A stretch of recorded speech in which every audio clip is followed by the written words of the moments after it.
کلمہ شریف پڑھنے کے بعد جو تقاضے اور شرائط ہیں وہ ہیں 8۔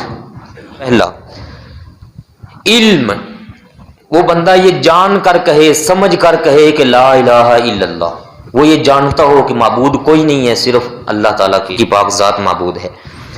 دوسرا، یقین سے کہے، ایویں نہ کہے، اوپر سے نہ کہے، یقین سے کہے۔ کتنے منافق یہ کلمہ پڑھا کرتے تھے، قرآن عظیم میں ان کے اوپر صورتیں نازل ہوئی منافقوں پر، وہ کلمہ پڑھتے تھے لیکن اللہ پاک نے فرمایا ان کا ایمان کوئی نہیں ہے، یہ کلمہ صرف یہاں سے پڑھتے ہیں، اندر کوئی نہیں کلمہ، اس لیے یقین سے کہے۔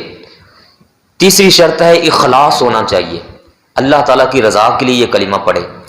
چوتھا ہے صدق دل، یقین بھی ہو اور ہر وقت صدق اور تصدیق رہنی چاہیے دل میں، کبھی بھی ایسا وقت نہ آئے کہ دل سے یہ تصدیق نکل جائے، کہ کبھی یہ موقع آ جائے بندہ شک میں پڑ جائے، تو جو ہی شک میں پڑے گا چاہے زبان سے کلمہ کہتا رہے اس کا ایمان ختم ہو جائے گا۔ ہر وقت دل میں یہ تصدیق رہنی چاہیے۔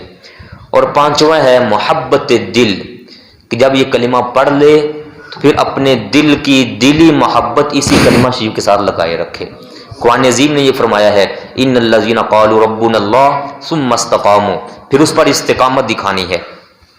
اور چھٹا اس کا تقاضا ہے اتباع، نبی کریم علیہ السلام کو ماننا اور جو آپ نے فرمایا اس پر یقین رکھ کے اس کے مطابق اعمال کرنا وہ بھی کرے۔ اور ساتواں ہے قبول بالقلب، قبول بالقلب، اپنے آپ سے اپنے دل میں اس کلمہ شریف کو درجہ قبولیت پر رکھے کہ میں اس کو دل و جان سے قبول کرتا ہوں۔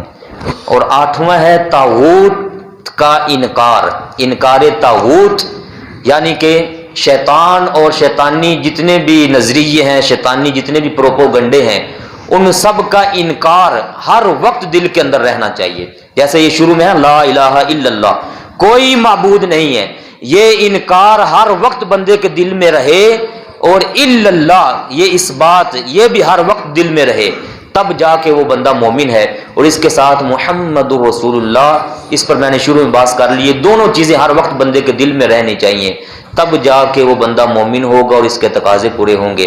ہمیں چاہیے پیارے بھائیوں کلمہ شریف کا ورد کیا کریں، بچوں کو سکھائیں، چلتے پھرتے موٹر سائیکل پہ آ جا رہے ہوں، گاڑی پہ آ جا رہے ہوں تو کلمہ شریف پڑھتے ہیں، زبان سے نیند بھی نہیں آئے گی، دل بھی اجاگر رہے گا، روشن رہے گا، اللہ تعالیٰ دین و دنیا کی برکتیں بھی عطا فرمائے گا۔